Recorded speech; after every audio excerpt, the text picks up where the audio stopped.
So in this webinar, we'll be starting to touch on what exactly is happening in the space of emerging leader programs, promotion decisions, particularly through the lens of diversity.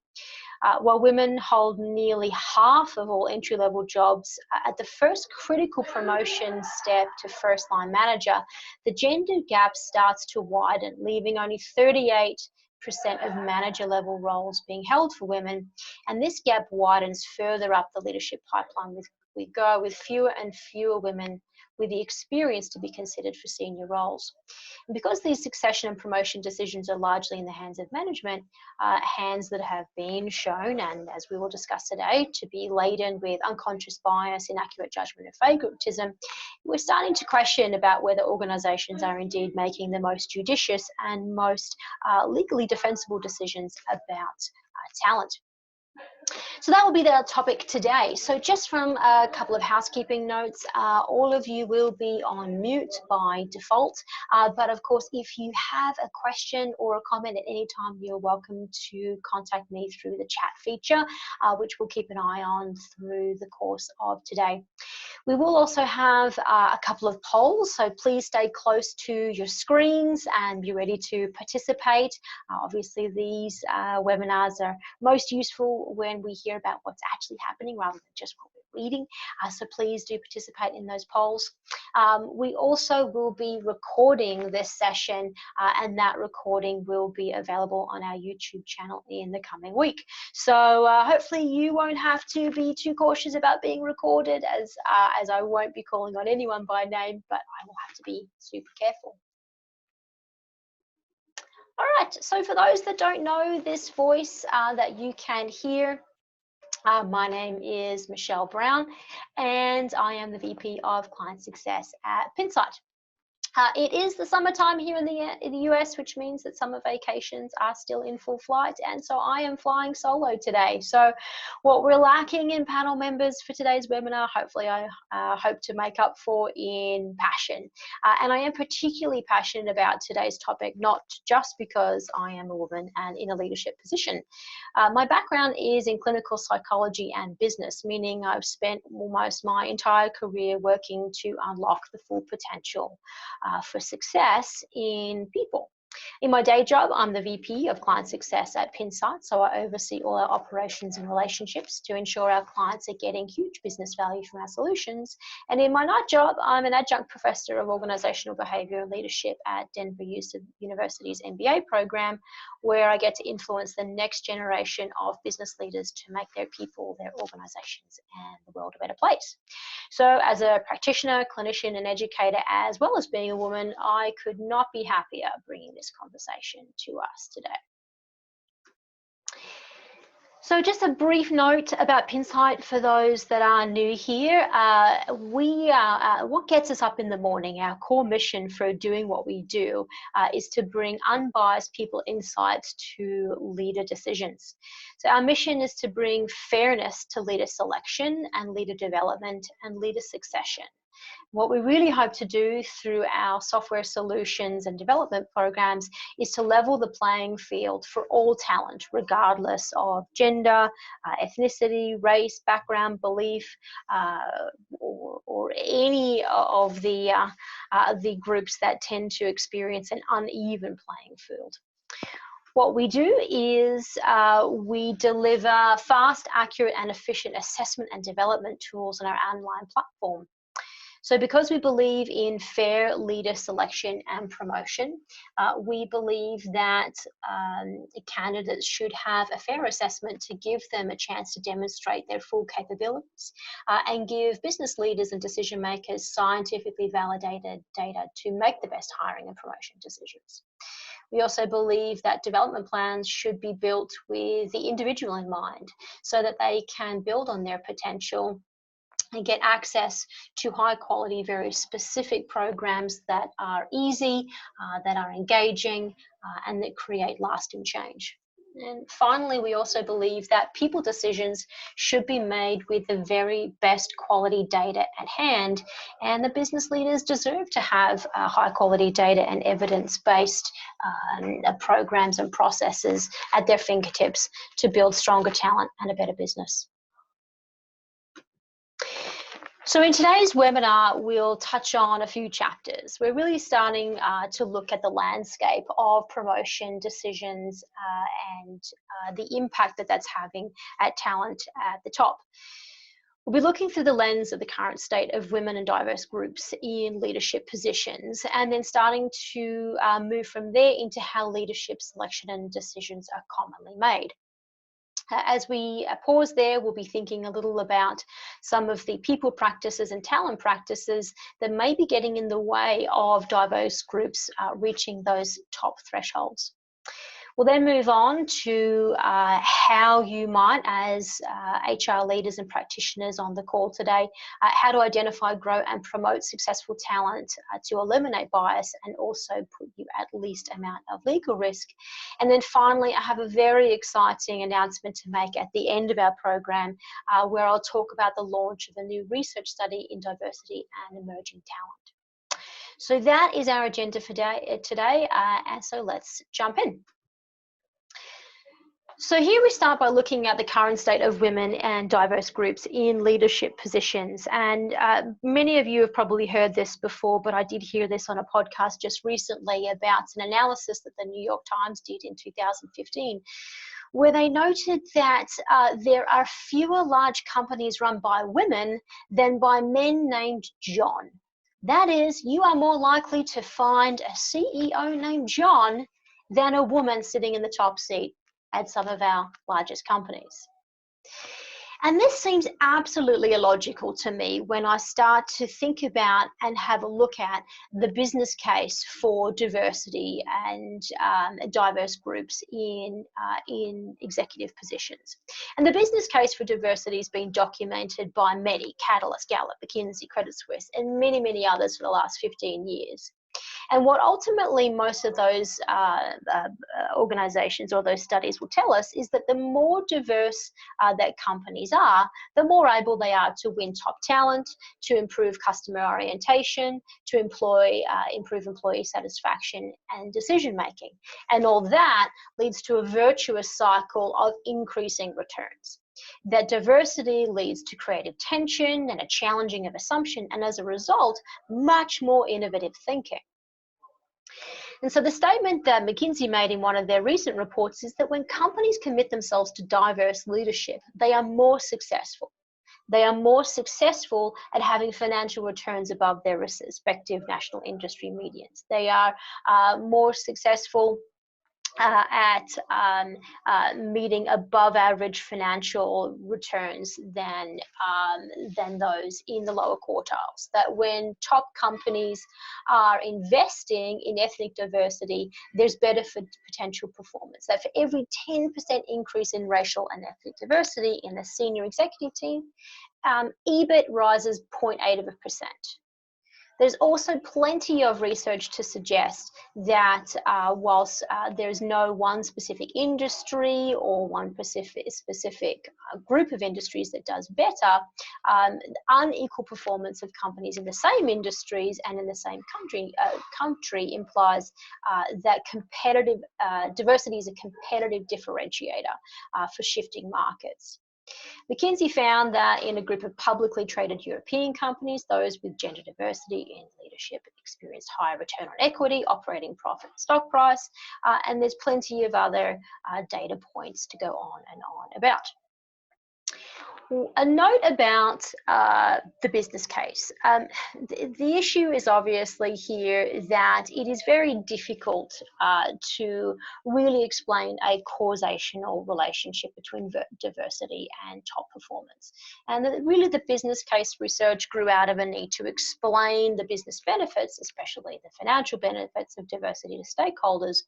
However, the connection between financial rewards and diversity is really impossible to prove because we can only really look at an established correlation or causation between the two. But there is an argument here that instead of looking for this sort of elusive proof that diversity causes improved business performance, many writers in this space would say that companies should focus on diversity as being a talent issue, and recognize that to be an industry leader, it's critical to tap into the full talent pool by hiring, people across the diversity spectrum. And that if organizations continue to hire a limited group of people, companies are missing out on a significant segment of talent. And so they really should just be putting their energy and resources into recruiting and retaining diverse employees, rather than attempting to prove that a more diverse leadership group will create a better result, or perhaps even to prove that maintaining the status quo is in fact better. So let's have a look about this again through the lens of being a talent issue. So like I said, that instead of trying to see proof that diversity causes improved business performance, we look at the diversity as a talent issue and recognize that to be an industry leader, it's crucial to tap the full talent pool. For example, for America's biggest companies, so the ones with a significant need to perform fast and well and consistently, a CNN Money analysis showed that women held just 5% of the CEO jobs in the S&P 500. And more notably, the pipeline of rising stars behind them was very thin. Shareholders of the S&P 500 should be very disappointed by this lack of access to a better performance and this very shallow talent pool. But they might be unsurprised by this data, because when they are looking around to make their next appointment to the C-suite, they will find very few women available to appoint. Only 16.5% of the top executives, those executives not currently in a CEO role, but would typically be considered for succession into a CEO role, only 16.5% of those top executives in the S&P 500 were women. And only 6 companies out of these 500 had 3 top executives that were female. So for the S&P 500 at least, it will be very challenging to appoint more women in the top roles, because there's very few women around with the experience to take the helm. Let's look at a similar study, and we'll see similar but slightly perhaps more heartening picture for women in top positions. What we're seeing here on the screen are some of the findings from the Women in the Workplace 2018 report, the fourth annual report on the state of women in corporate America, conducted by laden in partnership with McKinsey. It is the largest comprehensive study of the state of women in corporate America, and this year it included nearly 280 companies employing more than 13 million people, so having a significant impact on the economy of the US. And those companies shared their pipeline data and completed a survey of their HR practices. Nearly 64,000 employees were also surveyed on their workplace experience. So 2 things were abundantly clear from this year's report, and the trends have not changed much in the last 4 years. That is, women remain significantly underrepresented, particularly women of colour, and companies need to focus on the first point of hiring and promoting into entry-level and manager-level employees to make any real progress. So since 2015, the first year of the study, corporate America has made almost no progress in improving women's representation in all levels of the organization. From the outset, fewer women and men are hired at the entry level, and for every subsequent step up, the representation of women further declines, with only about 1 in 5 C-suite leaders being a woman. Women of colour are the most underrepresented group of all, well behind white women, men of colour and white women. Women of colour make up only 17% of entry-level roles and 4% of C-suite positions. For the 4th year in a row, attrition does not explain the underrepresentation of women. The study concludes again this year that women and men are leaving their companies at similar rates, and they have similar intentions to remain in the workplace. And it's also worth noting that very few women and men say they plan to leave their roles to focus on family. So we can't look to attrition to explain this gap. We have to look for some other practice. The report notes that if women, or if companies continue to hire and promote women to manager at current rates, the number of women in management will increase by just 1% over the next 10 years. The second insight from the report is where the genesis and I think arguably the solution lies, that companies need to change the way they hire and promote entry and manager level employees to make any real progress in diversity in top roles. Notably, if companies started to hire and promote women and men to manager at equal rates in that first step up, we should get closer to parity in management roles over the same 10 years.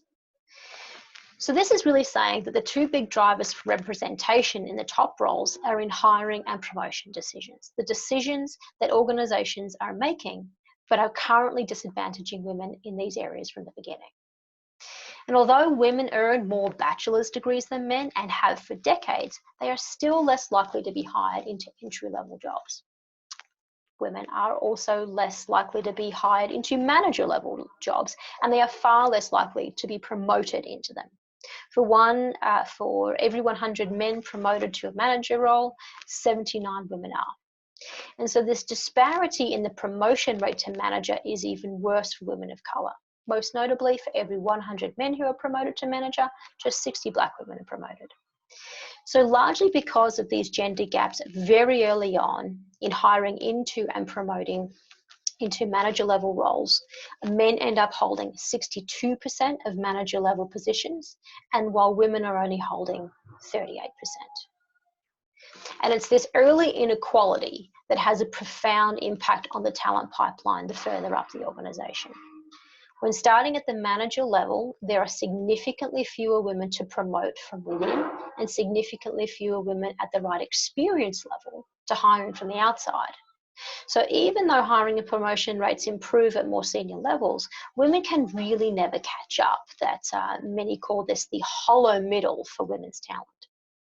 And this really should serve as a huge wake-up call for organizations. Until companies close this early gap in hiring and promotions, women will remain underrepresented. So let's turn to the hiring and promotion practices that could be helping or hindering this disparity in representation. So for many, access to promotions comes by way of emerging leader or high potential programs that are designed to equip and accelerate the transition from entry-level job to higher and higher levels of management. Emerging leader programs can provide employees with anything from mentoring, executive coaching, university degrees, stretch assignments, and access to senior leaders. And by gaining these experiences and building new skills, more employees are more ready to be promoted. So how do employees access these ladders to promotion and progression? So this is where we want to turn to you for a first poll. So our first poll question here that's going to pop up on your screen for you to participate in is this. The question for you is, how do you identify emerging leaders in your company? So the question that we have for you here is, how do you identify emerging leaders in your company? So I recognize that many organizations and participants on the webinar here would be looking at multiple data inputs, but what would you be looking at as the primary or the most important piece of data for being identified to enter a leadership development program? Some organizations look at previous performance ratings as an indicator of someone's likelihood to succeed. Some folks look at manager nominations and wait for managers to nominate. Some organizations look at psychometric assessments, and some organizations take into account talent reviews for the inputs into emerging leader programs. So it looks like we've got polling in here, a lot of the data. Okay, and it looks like we will end the polling here. Okay, great. All right. It looks like Not unlikely or not uncommon, most organizations are taking into account talent reviews. And for any that have looked at or sat in on a talent review, it can appear to be, on the surface, a fairly democratic process.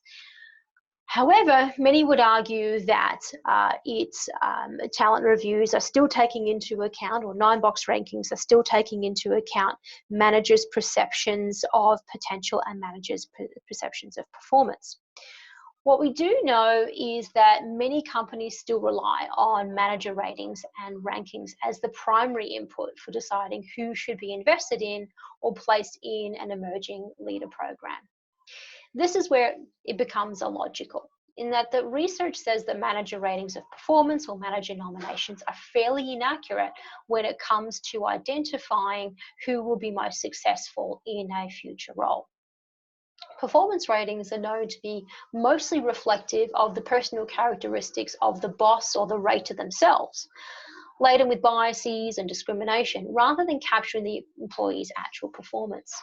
In one study, over 50% of the variance in performance ratings were explained by the rater's own idiosyncrasies, and less than 30% of the variance in the performance rating was explained by the true work performance of the ratee, suggesting that performance rating completed by managers should be considered a fairly unreliable source of input for any business decisions about the talent bench.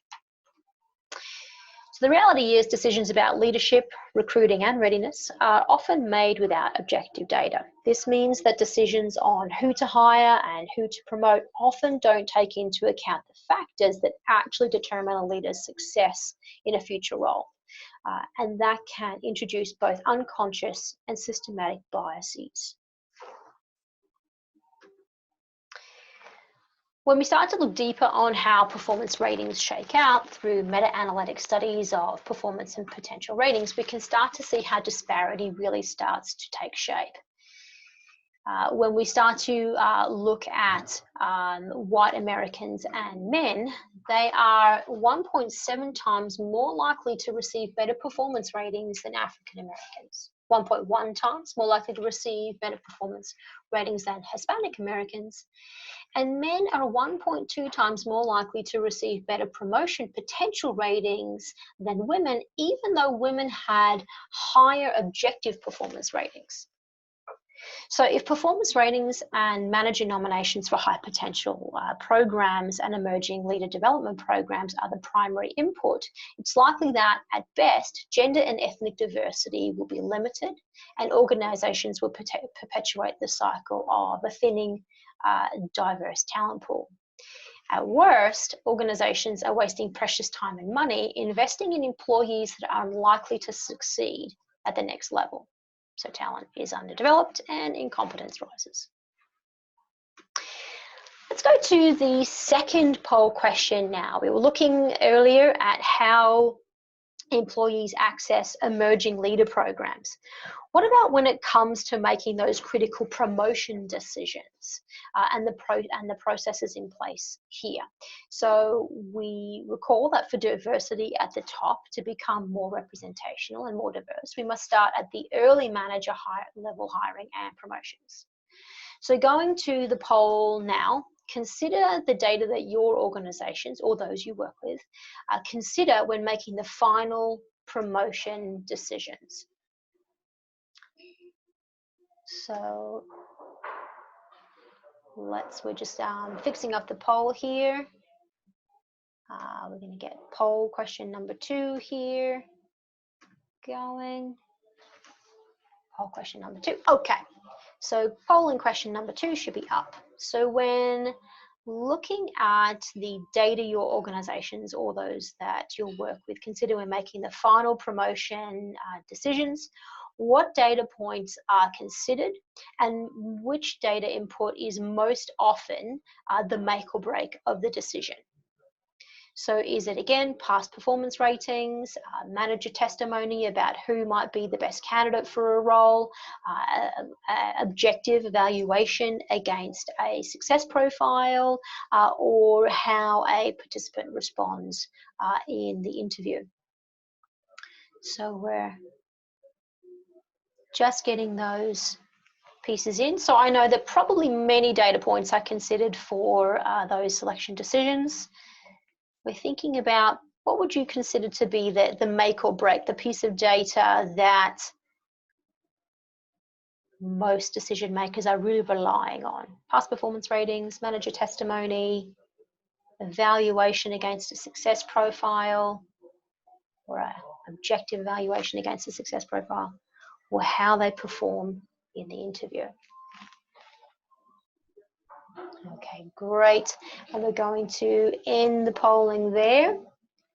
All right, so the data here would suggest that from the folks around the room, some of us, 50% of respondents said that past performance ratings are considered as a primary input for decision making, even though we know that performance ratings are perhaps not as reflective of actual performance and certainly less reflective of performance in a future role than they could be. We've got a candidate or a participant here, at least 25% of respondents saying interview, and about a 50-50 split across manager testimony and evaluation against a success profile. So for the people on the call here, there's still very diverse practices in place in how to make those promotion decisions.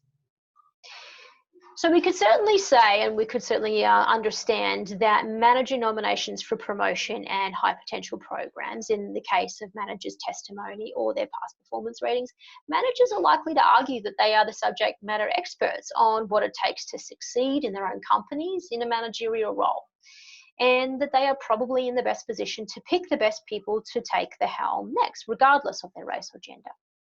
And that we want to believe, certainly in our society, that, that our HR processes and the decisions we make are fair and democratic.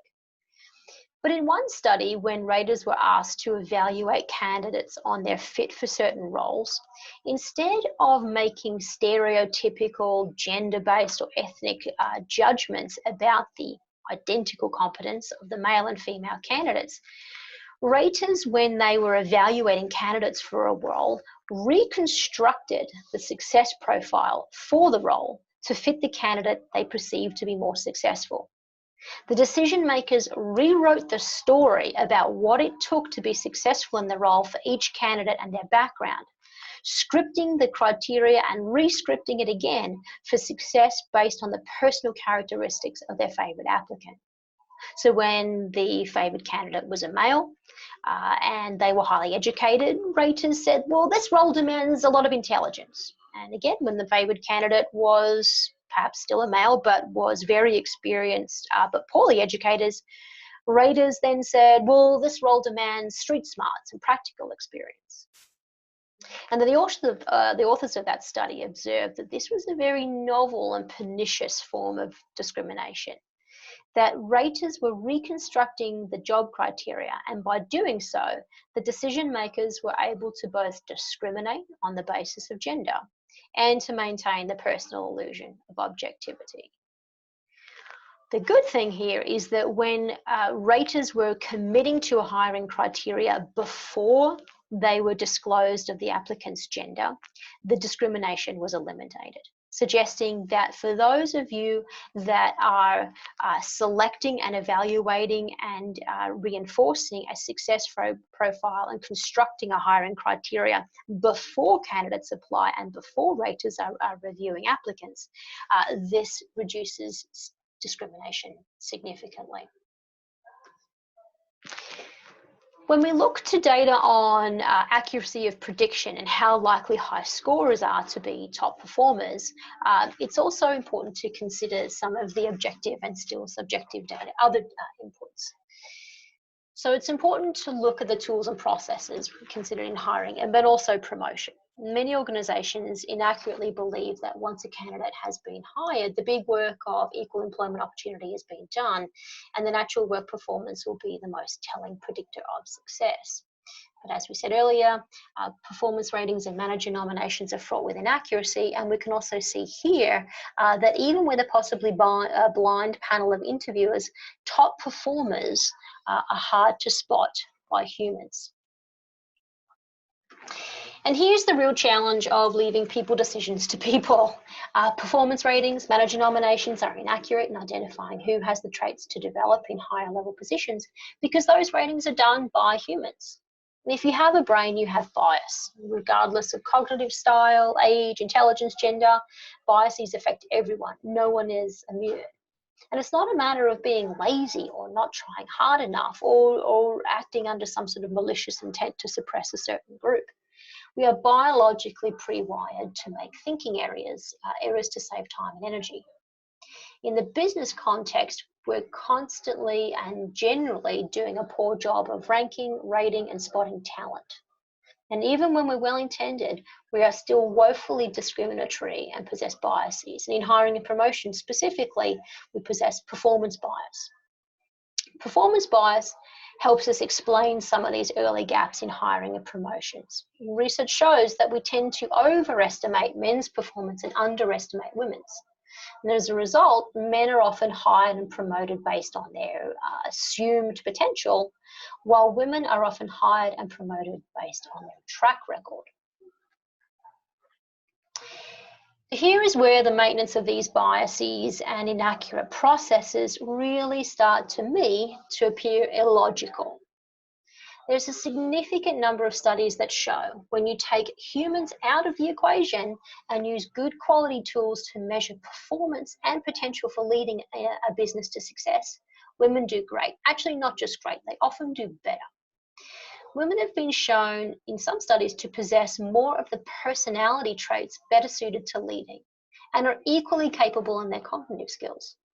And in Pinsight's own ratings of leadership behaviours, women demonstrate a higher level of competence in the skills that it takes to lead. At Pinsight, we place leaders, emerging leaders or experienced leaders, in business simulations and observe their leading behaviours across nearly 40 dimensions. We do this to refine development plans, for selection decisions, and for succession planning. What we're really attempting to answer is who is really ready to lead. And when we're comparing demographic differences in performance, leaders' skills are not meaningfully differentiated by their age, their race, or location, which immediately should put aside arguments about suitability for leading on the basis of racial or ethnic background. But when we looked at gender differences, women were scoring not just as well, but slightly better than men. So by way of logic, women should therefore be selected at higher rates than men and be actively assessed, developed, selected, and promoted into as many leadership roles as possible, right? Clearly, women have just as much, if not more, of what it takes to lead business success. So where are the hiring and the promotion decisions breaking down? Let's turn now a little bit to the how to start to make these important hiring and promotion decisions in a fair and legally defensible landscape. When women were surveyed as part of the Women in the Workplace study, women are acutely aware of the uneven playing field they face. Women observed in their work experience that they get less day-to-day support and less access to senior leaders. They observe that they are more likely to deal with harassment and everyday discrimination. They often feel the added scrutiny that comes from being the only woman in a room. And understandably, they think it's harder for them to advance. Women of colour and lesbian women face even more biases and barriers to advancement, as do all women who deal with compounding biases because of their identity or background and beliefs. So women think their gender makes it harder to advance. And given that women remain underrepresented at almost every level in the pipeline, while demonstrating an equal amount, if not more, competence to lead, then they appear to be right. Women in the report also are less likely than men to think that promotions are fair and are based on objective criteria, that the best opportunities go to the most deserving employees, and they are less likely to believe that ideas are judged by their quality as opposed to who raised them. Women are also significantly less likely than men to think women are well represented in senior leadership. And here, this is where, again, we should be having something of a wake-up call. Women rightly observe that their lack of representation and the negative impact their race, gender, or identity has on their career. And they're losing faith in the talent processes that claim to be fair and equal. As women lose trust and patience with the systems in organisations, legal challenges arise, as did a challenge earlier this year. So as objective as they might seem on the surface, if you've ever sat in on a talent review, you know just how vulnerable the process is to unconscious bias and favoritism. Most often, executives rely on their limited impressions of employees and fight for their selected few favorites. And without any objective data at hand, the talent review process may be inadvertently discriminating against a potential group. As for example, Yolanda Woods-Early claimed to be happening at Corning, a multinational technology company, last year. Last year, Woods-Early filed a class action lawsuit alleging that Corning discriminated against African Americans because in employee evaluations, upper management exercised unfettered discretion, which prevented her and other African American employees from being identified as emerging talent. Because they were unable to achieve the status of emerging talent, African American employees were prevented from accessing important networking opportunities, promotions, and higher pay. The significance of this court case is that in the past, attorneys have argued that this type of case does not meet the commonality requirement based on a previous ruling in 2011. But in February this year, a federal court ruled that this case will proceed and be heard. The significance is that in 2011, a sex discrimination case was filed against Walmart on behalf of women who were denied access to training needed to advance and to be promoted into higher-paying jobs. But the Supreme Court ruled in favor of Walmart at the time, arguing that managerial discretion, those managerial decisions, does not satisfy the requirement of commonality to certify as a class. That is, they must have been significant evidence or sufficient evidence of a specific employment practice that ties all the claims together. They said at the time that decisions of individual managers do not constitute a specific employment practice. That was the ruling in 2011. In February this year, the court ruled otherwise, saying that decisions can be the source of common claim if they are the outcome of an employment practice or policies controlled by higher level directives, or if all of those decision makers act together as one unit. So that again, so that if there's employment practices or policies controlled by higher level directors, or if all decision makers act together as one unit, those decisions can be legally disputed. So this federal court decision is part of a growing body of case law, and it's probably likely that we'll see similar class action suits against, against organizations and challenging some of those traditional talent management practices that rely on managerial discretion.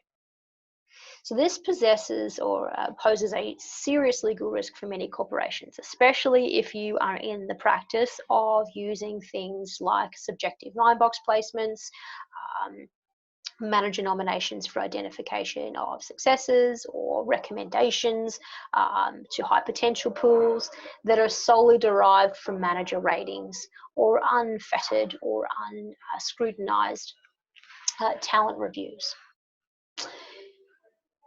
So it's not all hopeless. So there is recommendations out there that can give us a path to ensuring that we're not just making legally good decisions, that we're also making promotion and advancement decisions that are logical as well. We need to remember that promotions, specifically the internal ones, are covered by federal and state employment and non-discrimination laws. And as such, your promotion practices should follow the EEOC uniform guidelines on selection procedures. And the first recommendation here is to establish and stick to a very clear promotion policy. That one of the worst things that you can do in an organization is promote an employee without making sure you have a strong, effective, and established promotion policy in place. Discrimination lawsuits related to promotions are most common when there is no standard promotion policy, or it's inconsistent, or it's not well documented.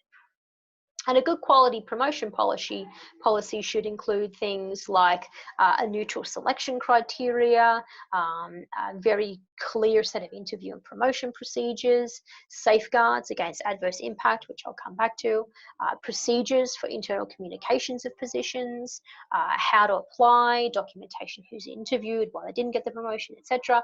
And obviously, foundationally, as a starting point, compliance with the EEOC laws and guidelines.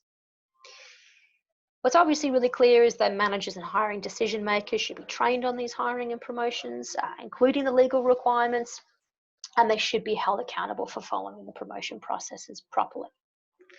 So let's come back to the third recommendation here, or I should say the second one we have on the slide, which is ensuring that there are safeguards against adverse impact on protected groups by periodically monitoring adverse impact. So here's a poll question for you as well. Thinking about your organization, and I realize some of us on the call today may not be in positions where they know this, but the question to the group is, how often is adverse impact calculated in the promotion decisions in your company? So the promotion decisions, how often is it calculated? The options are never, occasionally when the topic arises or it's sort of, something is challenged. Is it annually or on a quarterly basis?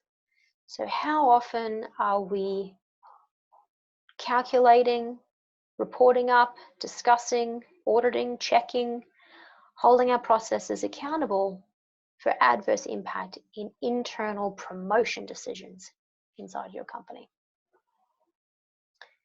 Never, occasionally, annually, quarterly.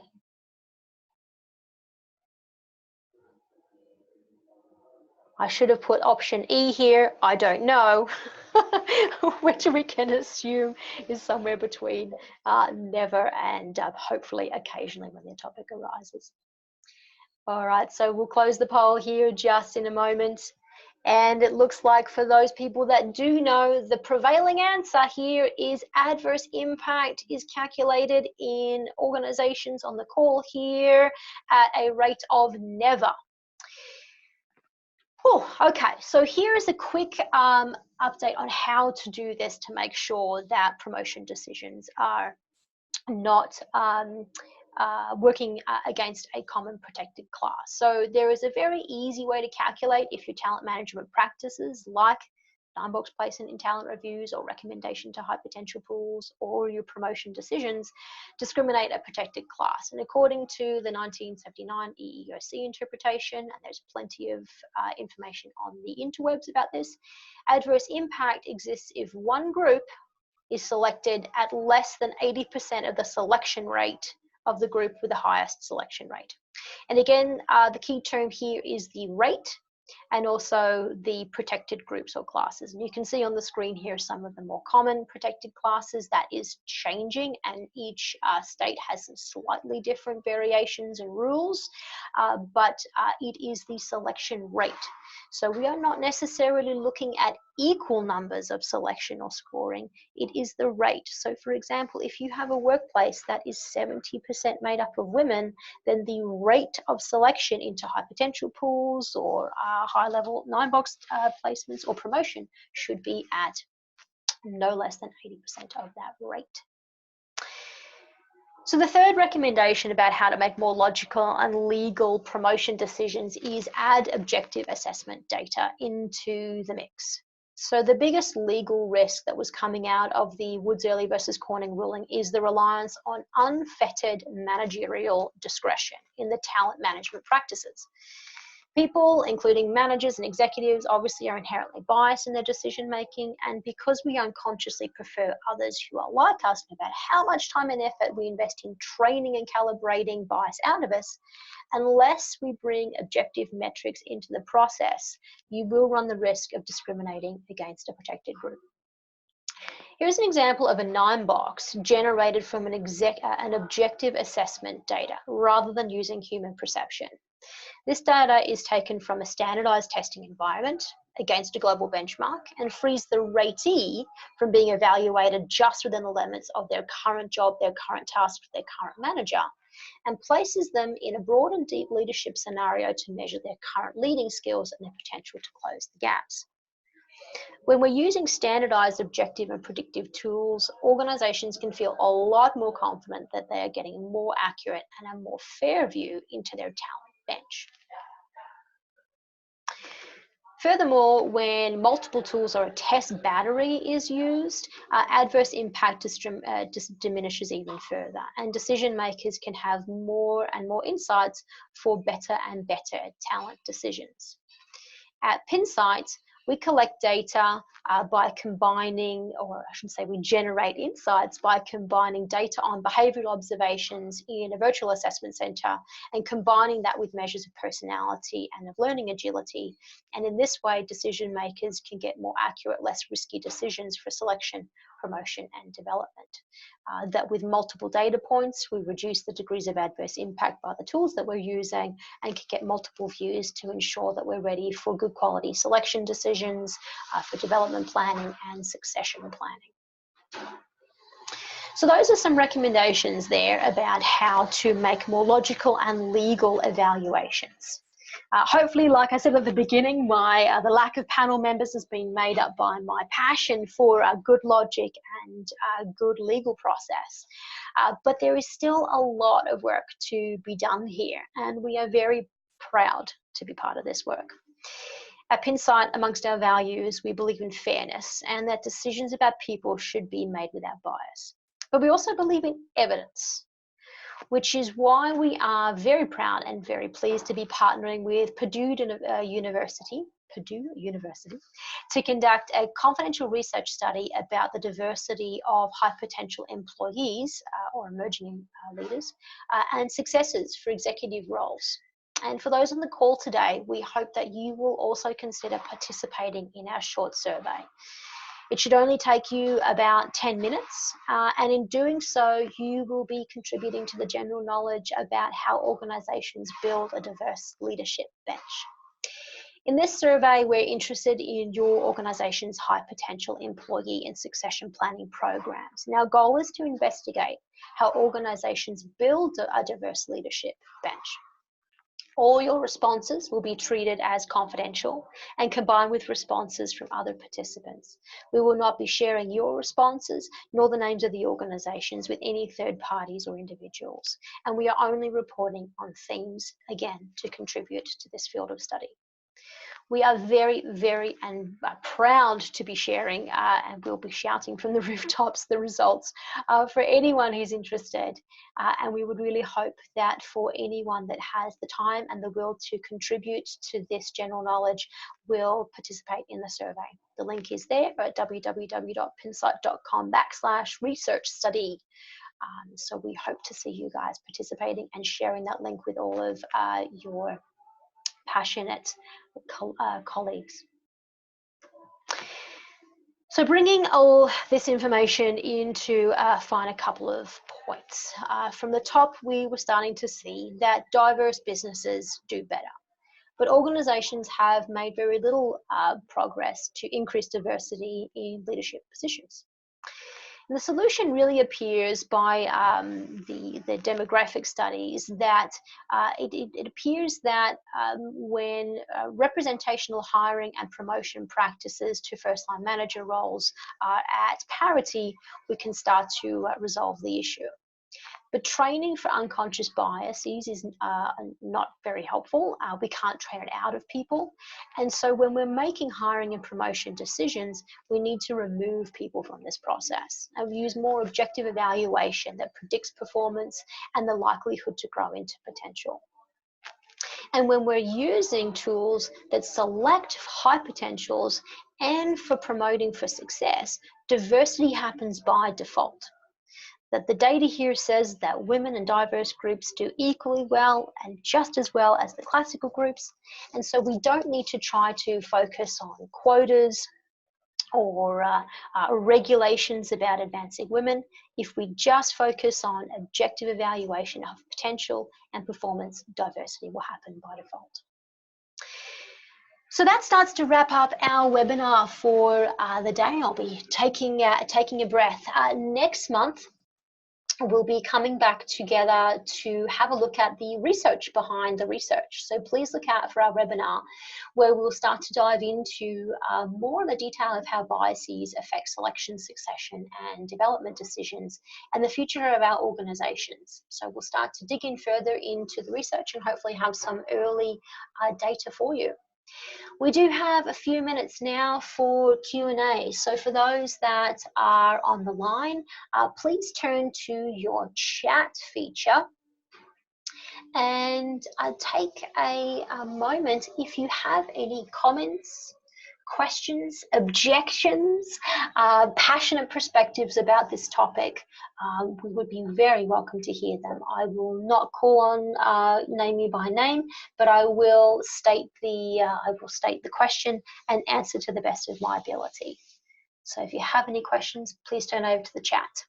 I also know that I did reference a lot of studies and research, but not by name here. If you would like to look to those research studies, many of them are linked in August's blog. So please take a look at that, where you'll find a lot of the live links, sources and references there. And of course, if you are interested, you are very welcome to contact me. So it looks like we are heading to the top of the hour here. I hope to say that either that we've answered all the questions that you have. Of course, you can reach out to me again. Because we do invest our time and effort into bringing you these webinars each month, we do appreciate your input. So we just have our final poll here just to check if we've got valuable data and valuable information coming to you. So if you wouldn't mind spending a couple of moments here just giving us some very quick 3 questions about the usefulness of the information you received here. And of course, for any that would like it, you are welcome to reach out to us to understand more about Pinsight at any time. Thank you everyone for completing the polling questions and the feedback on the survey. Thank you for those and giving us your input, and we wish you all a great afternoon. Thanks everyone.